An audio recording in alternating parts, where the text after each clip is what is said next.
જય માતાજી બધાને। તો આજે આપણે બનાવીશું માંડવી પાક। આ રીતનો આપણે અંદરથી સોફ્ટ અને બહારથી કડક એવો મસ્ત મજાનો સિંગ પાક બનીને રેડી થશે।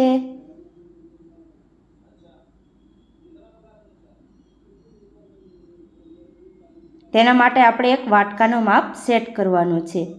આ રીતે એક વાટકા જેટલો મેં સિંગદાણા લીધેલા છે, 3 ટેબલ સ્પૂન જેટલું મેં ઘી લીધેલું છે અને પોણા વાટકા જેટલી મેં ચાસણી માટે ખાંડ લીધેલી છે। મેં અહીં એક તવી ગરમ થવા રાખી દીધેલી છે। તેમાં આપણે બધા દાણા શેકી લેવાના છે। ગેસની ફ્લેમ હંમેશા સ્લો રાખવાની, કારણ કે જો હાઈ રાખીએ તો આપણા દાણા બહારથી કાળા પડી જાય છે અને અંદર કાચા રહે છે અને તેના ફોતરા પણ સરસ ઉખડી જાય છે જો આપણે ધીમે ગેસે શેકીએ ને તો। સહેલાઈથી આપણે 2 થી 3 મિનિટ આ રીતે શેકી લેવાના છે દાણા। સરસ એવા આપણા ફોતરા અલગ થઈ જશે। આ રીતે હવે આપણે તેને બીજી એક થાળીમાં કાઢી લેવાના છે ઠંડા થવા માટે। હવે આપણા 5 થી 10 મિનિટ જેવો સમય થઈ ગયો છે ને આપણે માંડવીના દાણા ઠંડા થઈ ગયા છે। આ રીતે આપણે બે હાથની મદદથી ફોતરા અલગ કરી લેવાના છે। હવે આપણા ફોતરા અલગ થઈ ગયા છે। થોડા થોડા આપણે રહી ગયા હોય તે આપણે હાથની મદદથી કરી લેવાના છે અલગ। આ રીતે મેં એક જારો લીધેલો છે, તેમાંથી આપણે તેના ફોતરા દૂર કરીશું। આ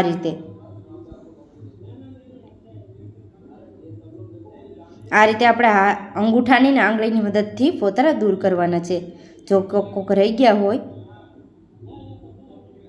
તેને આપણે આ રીતે બીજી પ્લેટમાં કાઢી લેવાના છે। મેં એક મિક્સર જાર લીધેલું છે, તેમાં આપણે ફોતરા કાઢેલ સિંગના દાણા એડ કરવાના છે અને તેને આપણે અધકચરા વાટી લેવાના છે। આ રીતે હવે આપણે ચાસણી બનાવીશું। તો પોણા કપ જેટલી મેં ખાંડ લીધેલી હતી તે આપણે બધી ચાસણીમાં વાપરવાની છે અને ખાંડ ડૂબે તેટલું આપણે તેમાં પાણી એડ કરવાનું છે। આ રીતે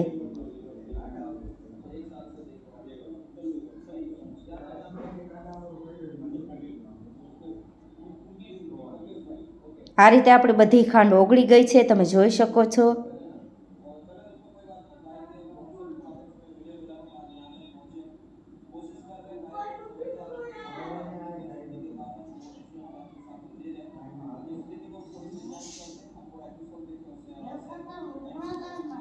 અને ગેસની ફ્લેમ સ્લો રાખવાની છે।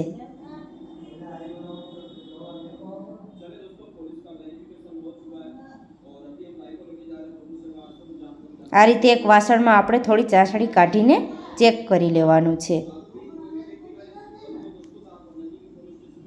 સરસ આપણો એક જાડો તાર બનીને રેડી થાય છે, તમે જોઈ શકો છો। ત્યારે આપણે તેમાં માંડવીનો ભૂકો એડ કરવાનો છે। આ રીતે પછી તેને આપણે ગેસ માથેથી નીચે ઉતારીને સારી રીતે હલાવી લેવાનું છે।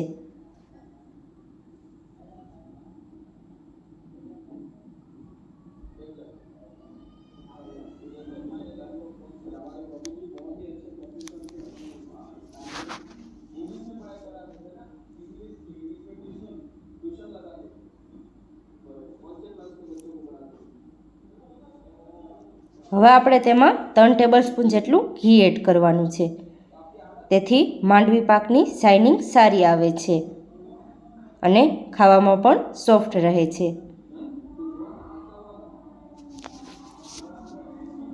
અને મેં એક થાળી ઘીથી ગ્રીસ કરીને રાખેલી હતી, તેમાં આપણે આ બધું માંડવી પાક એડ કરી દેવાનો છે।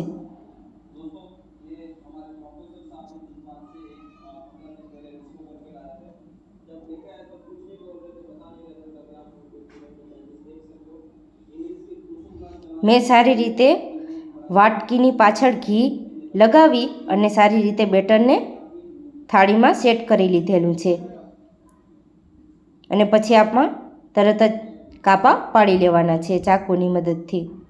આ રીતે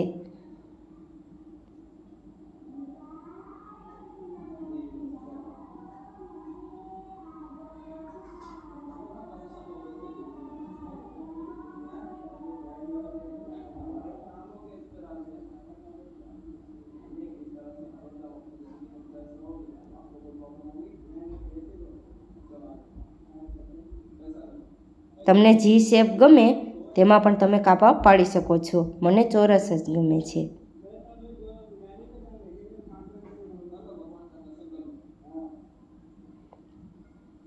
આ રીતે આપણો માંડવી પાક સેટ થઈ ગયો છે, તમે જોઈ શકો છો.